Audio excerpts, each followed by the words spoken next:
International Mother Language Day. What is it, and why do we celebrate it? In order to understand what we celebrate today, we need to go all the way back in time to 1947, when the British left the Indian subcontinent, dividing the country into two independent nations, India and Pakistan. Pakistan was actually two territories on either side of India, over 1,000 miles apart. What is now known solely as Pakistan used to be West Pakistan, and what used to be East Pakistan is now known as Bangladesh. The people of East Pakistan were mostly Bengali and spoke Bangla. Regardless, the central government was based in the West and declared Urdu to be the sole and official language of the entire dominion. This led to protest where the people demanded to have the right to have Bangla be recognized as an official language too. After all, Bangla was the language of the Bengali people. On February 21, 1952, the students of Dhaka University stood arm in arm with their community for the right to speak their own language and have their voice heard. What began as a powerful procession turned tragic as police tear gassed and shot into the unarmed crowd. This fatal backlash led to activists whose lives were taken becoming known as martyrs of the language movement. This tragic incident was not for nothing though. In 1956, the fight for linguistic rights was won and Bangla was recognized as the second official language of Pakistan. This was a massive success for the Bengali population, and it made way for the movement towards the independence of East Pakistan in 1971 into what we now know as Bangladesh. Since then, February 21st has also been a day of celebration which commemorates the warriors who fought for the recognition of the Bangla language and is recognized as the Vasha Dibash, or Language Day. Nowadays, on February 21st, ever since 1999, the United Nations Educational, Scientific, and Cultural Organization and the United Nations General Assembly celebrate International Mother Language Day as a day to promote cultural diversity and multilingualism. Although English is the predominantly spoken language, here at Eastern, I hosted an event to find out what other languages my peers spoke. I asked passerby to tell me where they or their cultures were from and what languages were present in their lives. My dad is actually from Sicily. Albanian, so my dad's side is Albanian. You say Egypt. What's Puerto Rico? My parents know sign language. I mean, my mom and my dad both speak Spanish, but... My grandfather, it turns out he spoke Italian. It would have been Gaelic. My parents weren't allowed to learn it because they were growing up in the middle of a war. For the Indio Tainos, you know, we have so much culture in Puerto Rico. Learning Taino language. Oh. I guess hello. My name is Jacqueline Navikas. My native language is English, but I also learned how to speak French. Arabic is a really important language to me, not only it's because it's my mother language. The country I'm from is Bangladesh, and I speak 4 different languages. I speak English, Bengali, Hindi, and Urdu. I speak Urdu and somewhat Punjabi, which is sort of a dialect of Urdu. But that was actually my first language. Park, and I speak South Korean. Hi, I'm Pranav. I'm from India, and I speak Gujarati and Hindi. So I am bilingual. I speak Spanish. Spanish. Yeah, Spanish. Do you speak Spanish? I do. Mi familia, Hablo español. Yo hablo español. Uh-huh. Portugués. Okay. Pero no soy brasileña, solo lo aprendí sola. Tengo muchas amigas en Brasil, pero soy hondureña. Sí. Y sí, yo soy mexicana. Syria? Yeah. Wait, can you speak Arabic? Sorry. My mom used to tell me this, I can say it in Arabic. Ya Jabal ma yahizak ruh. And what it means in English, it's, oh mountain, not even the winds can move you. My mom speaks Swahili and some other like tribal language. I don't know. I know some words, but not a lot. Maybe I'll learn it after. I'm on like a 630-day thing in Duolingo, so maybe I'll continue and add on to that. There were students from all over the globe. People spoke of the languages that their grandparents spoke, the languages their parents had taught them, and so many whose first language was actually something other than English. There were so many different reasons that people had for maintaining a connection to their mother language, even when it was a different one than that which is most frequently spoken around them. The theme of this year's celebration was using technology for multilingual learning, challenges and opportunities. I took advantage of this opportunity to ask the friends I've met online about their mother language as well as the languages they have learned out of their own interest. My name is Ivana Jonic. Well, I am from Amsterdam in the Netherlands. Well, I'm Leo. I'm living in Brazil. My name is Somer. I'm from the Netherlands. Hi, my name is Romain and I'm from France. My name is Odo Westloop. I'm from the Netherlands. Hi, my name is Luis. I'm from Mexico, especially a city called Monterrey. Rafael Aragon. I am from Serbia. And I speak Serbian, of course, as my mother tongue. I speak English and I speak a bit of Portuguese. I speak English and Dutch. I speak English, as you can see. A little bit of Spanish and, of course, Portuguese. I did live in America for a few years when I was younger. So Dutch and English are like my main languages. And then in school, I've been learning Spanish for like 6 years. But I'm not that good at Spanish, like I know a bit. French is my native language and I speak English and I speak a little bit of German. I speak Dutch, English, a bit of French and some German.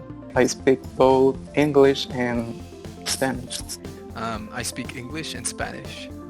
And I'm originally from Mazatlan, Sinaloa, Mexico. What does, you mentioned your mother tongue. Do you have a strong connection to it? Do you feel connected to the culture? What does it mean to you? So yes, I would say that I have a pretty strong connection to it. So the reason I think is because I am very interested in the culture I come from. And basically my mother tongue Serbian is very similar, but again, different from other languages from the Balkan Peninsula, and in that it is also something that helps me communicate with people from other nations, from other countries, even though we don't speak the same language. I do definitely feel connected to the Dutch language. I feel like a Dutch person. I don't feel like an American. Nice to speak with other people that speak French and see the other point of view. For example, with Canada and France, they don't have the same point of view of stuff, so when I speak with them, it's pretty nice. I mix English into my Dutch with friends. With my parents, I don't speak any English. I speak formal Dutch. Basically, all my family and all my friends and my grandparents, they all speak Spanish, but my sister and I are the ones, especially in our family, like our parents were like, oh, we want you guys to have a better life quality, and they decided to take us on English classes, so it's been pretty fun being able to learn English, but also being connected to Spanish. So I think Spanish is more important though. Yeah, so that's great that you answered that, because my next question was going to be what inspired you to learn other languages?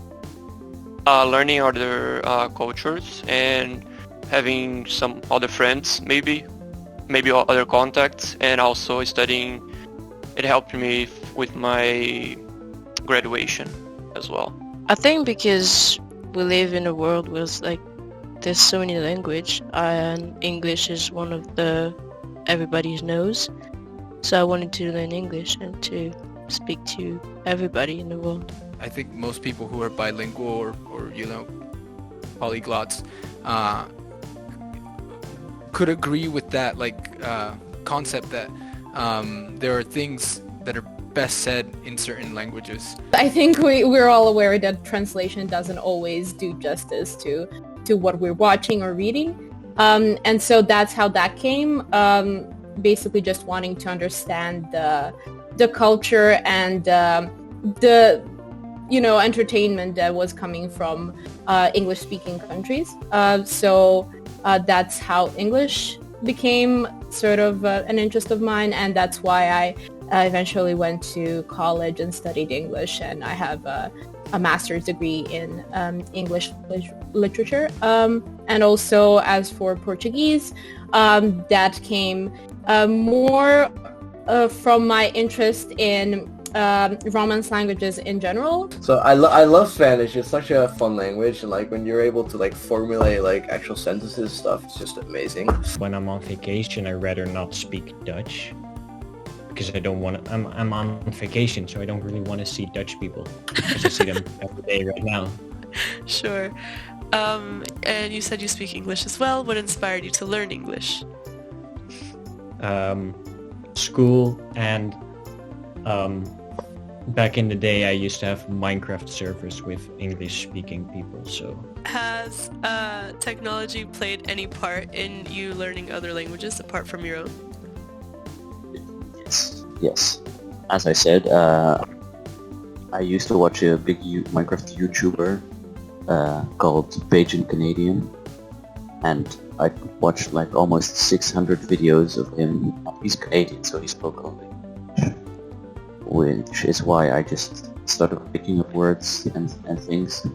One time at the dinner table, I was like 8 or 9 or something, and I just said, I require nourishment, because I saw him looking for some game. I have a friend from Slovakia, and she speaks like her mother tongue and English language and all that stuff. And I think it's pretty cool the fact that people have that will, or like they want to learn more languages, and I think that's pretty cool because you're able to speak with other people, like for example, like she's from Slovakia and she talks with me, and I'm from Mexico, and we also have a friend from Spain. If you think about it, when I was like 6, I started learning fluent English and Dutch too. So, and I didn't really have any like devices by then. So I basically learned the languages without like any electronics or electronic help.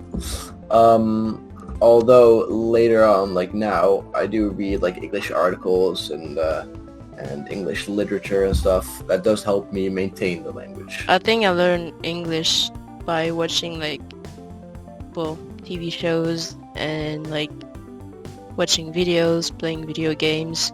So I think it helped a lot. And like recently I'm starting to learn Spanish, and I'm doing it on an app. Yes, and I think it's helping quite a bit. It helps a lot. Since the beginning, I used to like watch movies and even talk to everyone in Discord right now, and it helps a lot, even nowadays. Thanks to the internet, I think I was able to connect more with my family back home in Mexico, was able to like have access to music from my home country, see videos of like things going on in my home country, be exposed to the news and politics and all these other things that kind of like being immersed in that is what creates a culture, I think. Being immersed in a culture is what dictates whether that culture is yours, whether it like you internalize it or not. It was interesting to see that both here in the States and out in the rest of the world, people were drawn to finding new ways to connect and communicate with others outside of their everyday normal. In short, International Mother Language Day aims to celebrate these differences that we share, which in turn brings us together as one. It provides a platform for us to celebrate and be proud of where we come from, while encouraging us to broaden our horizons.